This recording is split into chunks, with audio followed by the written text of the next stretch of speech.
Star Trek is a cultural touchstone spanning countless iterations over the past 7 decades. The show's creator, Gene Roddenberry, managed to find the perfect balance between his love of sci-fi pulp fiction and the book series Horatio Hornblower, the latter of these laying the foundation for what Star Trek would become, a charismatic captain and crew using their wits and expertise to survive. You can point to a lot of reasons why Star Trek became so iconic. I could talk for hours about the brilliant set design, the cerebral sound of the Enterprise, or the myriad of great performances across the show's vast history. But to be honest, there's already a lot of sci-fi that does a great job at all of these. Must be expensive. Very. So instead today, I want to focus on 3 things that set Star Trek apart from the rest of science fiction. 1. Character motivations and scripting. Maslow's hierarchy of needs is a theory that defines what motivates us as humans. The idea is that an individual's basic needs like food, shelter, and water have to be met before they can achieve the higher goals at the top. In a utopia like Star Trek, the bottom tiers are resolved, which means the 3 that remain are what motivate the crew of the USS Enterprise.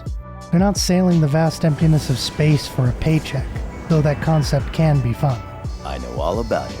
They're doing it for the advancement of science and exploration of the unknown, to see their talents and potential fully realized. This means episodes aren't driven by the typical drama of television. Instead, they focus on a crew of highly competent individuals working together to solve a problem. Whether they're trying to converse with a species who speak entirely in metaphors, Shaka when the walls fell, or dealing with the ethical quandaries of making first contact with a young and budding civilization. It helps that a lot of the premises are already interesting on paper, but the real joy comes from watching the team prevail in even the most harrowing of circumstances. And it is often harrowing. Star Trek doesn't shy away from putting its characters in difficult positions, and it's here the show really shines. Number 2, ethics. Trek wouldn't be what it is without its deep roots in humanism, a philosophy that morality should be based off human values rather than theology. You can see some version of this moral pinning in every character, from the utilitarian Spock the needs of the many outweigh the needs of the few. to the collectivist Borg.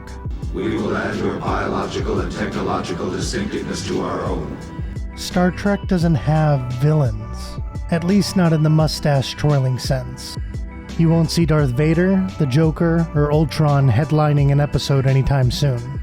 Instead, you'll see a cyberneticist who wants to save human lives. But by doing so, he jeopardizes the life of a beloved android crew member.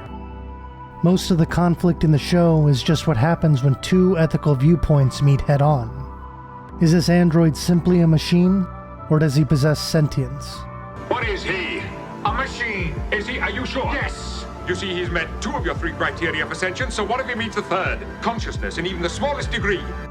It's this gray area that Star Trek navigates so well. Antagonists aren't an evil to vanquish, but a person to persuade. This humanization means that conflicts don't need to end in a gigantic space battle in order to be satisfying. Instead, a few choice words at the right time, at the right place, can make all the difference. Your Honor, Starfleet was founded to seek out new life. Well, there it sits. Waiting. Number 3, Levity. Sci-fi is dominated by dark and dystopic representations of the future. With wars raging, the climate worsening, and the slow turn to radicals, it's easy to create art steeped in cynicism.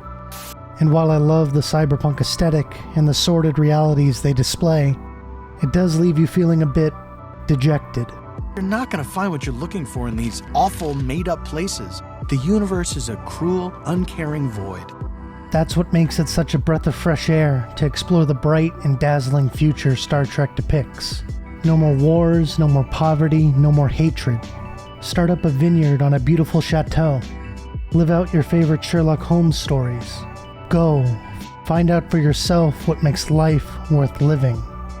And it's this bright look at the future that goes hand in hand with the silly and playful tone the show takes. I am not a merry man. A lot of modern cinema tends to explain away the more absurd concepts they incorporate, being afraid that if they don't let the viewer in on the joke, they won't get it. The uncanny valley. Trek, on the other hand, plays this straight. No cheeky joke, nobody winking at the camera, just an interdimensional being using a mariachi band to piss off the ship's captain.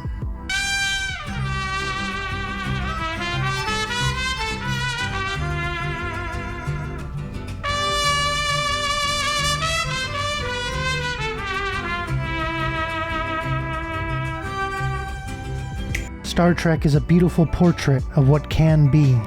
The idea that if we all come together, one day, maybe someday soon, we too can sail the stars.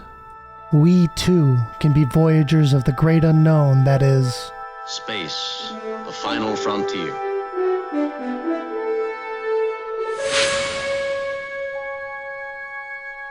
These are the voyages of the starship Enterprise.